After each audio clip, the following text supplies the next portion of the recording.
मासूम से भक्त। एक सच्ची कहानी। शंकर एक अनाथ लड़का था। उसको जंगल में रहने वाले शिकारियों ने पाला था। उसके पास कोई औपचारिक शिक्षा भी नहीं थी। वह केवल एक चीज़ जानता था, उसे कैसे जीवित रहना है। शिकार करना, उसको मारना तथा जंगल के फलों को खाना और नदी के पानी को पीकर अपने आप को जीवित रखना। एक दिन वह अपना रास्ता भटक गया। उसने देखा कि कुछ लोग नदी के किनारे पर बने एक पत्थर की आकृति के चारों ओर जोर जोर से चिल्ला रहे हैं। कुछ लोग उस पर फूल, फल और नारियल चढ़ा रहे हैं। शायद उसने सोचा यह कोई मकान होगा जिसमें लोग रहते होंगे, पर वह एक प्राचीन मंदिर था। लेकिन शंकर ने इसे पहले कभी नहीं देखा था, पर इसके बारे में जानने के लिए वह काफ़ी उत्सुक था। उसने तब तक इंतजार किया कि जब तक सभी लोग मंदिर से चले नहीं गए। अंत में उसने एक युवा लड़के को पत्थर की इमारत से बाहर आते देखा और उससे बात करने का फैसला किया। और शंकर ने उससे अपने मन में कई सवाल पूछे। उसका पहला प्रश्न था, इस इमारत को क्या कहा जाता है? लोग अपने साथ क्या लाते हैं? फिर उन चीज़ों को अंदर वाली इमारत में क्यों छोड़कर वापस जाते हैं? चीज़ों को अपने साथ लाना और उन्हें अंदर छोड़कर वापस चले जाने पर वह लड़का शंकर की अज्ञानता व मासूमियत पर बहुत हैरान था। उसके सवालों से चकित भी था, पर वह यह नहीं जानता था कि वह पास के जंगल में रहता है और शिकार करके ही अपना जीवन यापन करता है। लेकिन फिर भी उसने उसके सवालों के जवाब देने की पूरी कोशिश की। उसने शंकर को बताया कि यह भगवान शिव मंदिर है। लोग यहाँ उन्हें फल और फूल चढ़ाने आते हैं। वे शिव भगवान से जो चाहते हैं वह मांगते हैं और शिव उनकी सभी प्रार्थनाओं को सुनते हैं। यह सुनकर शंकर तुरंत मंदिर जाना चाहता था। लड़के ने उसे अंदर का रास्ता दिखाया और शिवलिंग के बारे में बताया। शंकर ने मासूमियत से लड़के से पूछा, यह शिवलिंग क्या चीज़ है और हमें क्या देता है? लड़के ने बताया, हम शिव से जो मांगते हैं वह हमें देता है। हम सब ऐसा मानते हैं। लड़के ने कहा, अब अंधेरा हो रहा है, पर मुझे घर जाना होगा।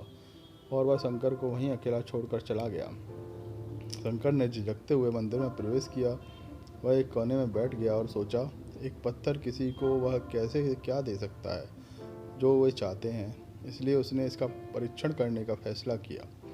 उसने पत्थर की प्रतिमा से कहा, हे शिव, कृपया मुझे पर्याप्त शिकार करने दें ताकि मैं भूखा न रहूं। मेरे पास आपके चढ़ाने के लिए फल या फूल नहीं है, लेकिन आप मुझे शिकार देते हैं तो मैं उसे आपके साथ साझा करूंगा। मैं वादा करता हूँ कि मैं आपको धोखा नहीं दूंगा। उसने घोषणा की। अगली सुबह शंकर शिकार करने गया। उसने पूरे दिन शिकार की तलाश की, लेकिन उसे कोई शिकार नहीं मिला। वह भूख से तिलमिला रहा था। वह काफ़ी निराश हो गया क्योंकि उसे कोई शिकार नहीं मिला था। दोपहर हो चुकी थी। अब उसे लगने लगा कि मंदिर के लड़के ने उससे झूठ बोला था। फिर भी उसने शिकार जारी रखा। जैसे ही शाम हुई, उसे दो खरगोशों को अपने बिल में सो जाते हुए देखा। शंकर ने उन खरगोशों को मार डाला। चूंकि अपने भगवान शिव से वादा किया था कि वह अपने शिकार को साझा करेगा, वह मरे हुए खरगोशों में से एक साथ मंदिर में गया। देर हो चुकी थी और मंदिर सुनसान था। शंकर ने मंदिर में प्रवेश किया और जोर से कहा, कृपया आओ और अपना हिस्सा ले लो प्रभु, आपके लिए लाया हूँ। वह वहाँ बैठ गया और अंधेरा होने तक प्रतीक्षा करने लगा, लेकिन भगवान प्रकट नहीं हुए। शंकर को भूख और नींद आने लगी और उसने खरगोश को मंदिर में छोड़ने का फैसला किया। अगली सुबह जब लोग मंदिर पहुंचे तो उन्हें शिवलिंग के सामने मरा हुआ खरगोश मिला। भक्त बहुत परेशान थे। यह यहाँ कौन लाया है? उसने हमारे मंदिर को अपवित्र कर दिया। उन्होंने खरगोश को बाहर फेंक दिया। अगले दिन शंकर अपनी भूख मिटाने के लिए जंगल में शिकार करने गया, लेकिन इस बार उसकी किस्मत अच्छी नहीं थी। उसे शिकार भी नहीं मिला। उसने सोचा, आज रात को मंदिर जाना चाहिए और शिव से पूछना चाहिए कि उन्होंने खरगोश का भोजन कैसा लगा। शंकर यह पूछने के लिए मंदिर गया। जब वह मंदिर पहुंचा तो उसके आश्चर्य का कोई ठिकाना ना रहा। उस रात मंदिर में लोगों की काफ़ी भीड़ थी। शिवरात्रि की रात थी, लेकिन अब उस शिकारी लड़के को इस बारे में कुछ पता नहीं था। शंकर ने चारों ओर देखा और उस युवा लड़के को देखा जिसने उसे मंदिर के बारे में, शिव जी के बारे में बताया था। वह एक पेड़ पर चढ़ गया। वह एक लंबा इंतजार था। समय बिताने के लिए उसने पेड़ के पत्ते तोड़कर जमीन पर फेंकना शुरू किया। उसे अज्ञात पेड़ के नीचे एक छोटा शिवलिंग था जिसकी पूजा लंबे समय से नहीं की गई थी। शंकर के द्वारा फेंके गए बेल के पत्ते उस शिवलिंग पर गिरे। शंकर भजनों से मंत्र मुग्ध हो गया और धीरे धीरे साथ गाना और पंचाक्षरी मंत्र का जाप करना शुरू कर दिया। रात भोर में बदल गई और सभी मंदिर से चले गए।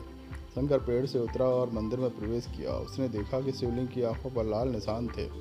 वे कुमकुम में से थे, लोगों ने चढ़ाए हुए थे। शंकर को यकीन था कि शिव को अपनी आंखों में परेशानी हो रही है। उसने शिव की खेदजनक स्थिति के रूप में कुछ भी महसूस किया। उसके लिए उसे बहुत दुख हुआ। वह अपनी मदद करना चाहता था। उसने सोचा कि शिव यहाँ अकेले रहते हैं और बीमार होने पर उनकी देखभाल करने वाले कोई नहीं है। वह लोग उनसे मिलने आते हैं, उन्हें भोजन भी नहीं मिलता। शंकर ने एक रात पहले भक्तों को शिवलिंग पर जल चढ़ाते देखा। प्रभु को ठंड लग रही होगी, शायद वो कांप रहे हों। उसने सोचा आखिरकार वह केवल पत्तियों से ढके हुए हैं। तो उसने शिव से पूछा, मेरे स्वामी, मैं आपकी क्या मदद कर सकता हूँ? शायद कुछ खाना या दवा दूँ? मैं आपकी सेवा कैसे कर सकता हूँ? शिव ने उसे कोई उत्तर नहीं दिया। शंकर ने सोचा भगवान वास्तव में बहुत बीमार हैं, क्योंकि अब वह उत्तर देने में भी असमर्थ है। वह तुरंत जंगल में गया, वहाँ से कुछ जड़ी बूटियाँ और औषधि ले आया और लाल निशान पर उनका लेप लगाया, लेकिन कुछ नहीं हुआ। उसने कहा, लगता है वह अंधे हो गए हैं। प्रभु को अपनी एक आंख देनी चाहिए ताकि वह ठीक हो जाए। वह निश्चित रूप से उन्हें खुश कर देगा। उसका दिल चरित्र था और उसने वहाँ शिव के हाथ में रखे त्रिशूल को उठाया और त्रिशूल को अपनी दाहिनी आँख की ओर ले गया और वह अपनी आँख निकालने का प्रयास किया। शंकर अनपढ़ था, उसे मंत्रों या पूजा के उचित तरीकों का ज्ञान नहीं था, लेकिन उसकी भक्ति में हमेशा पवित्र थी। जैसे ही वह अपनी आँख निकालने वाला था, शिव पार्वती के साथ प्रकट हुए। उन्होंने पार्वती से कहा, इस भक्त शंकर ने शिवरात्रि पर उपवास किया, बेल के पत्रों से मेरी पूजा की और साबित किया वह उसका दिल बेदाग है। अपनी इस भक्ति पर काफ़ी प्रसन्न हो। शिव भगवान ने शंकर से कहा, तुमने मुझे अपनी मासूमियत के कारण जीत लिया है। प्रभु ने मुस्कुराते हुए कहा, लोग मुझ में हर समय वादे करते हैं, लेकिन जैसे ही उन्हें कुछ मिल जाता वो वादे भूल जाते हैं, लेकिन तुमने अपना वादा निभाया। अब से मैं तुम्हारे संसार में सबसे बड़ा माने जाओगे और तुम्हारा नाम मेरे साथ जुड़ा रहेगा। तुम्हें कई सदियों तक ऐसा कहकर शिव जी और पार्वती जी अंतर्ध्यान हो गए। तभी से लोग शिव के साथ शंकर भी लगाने लगे।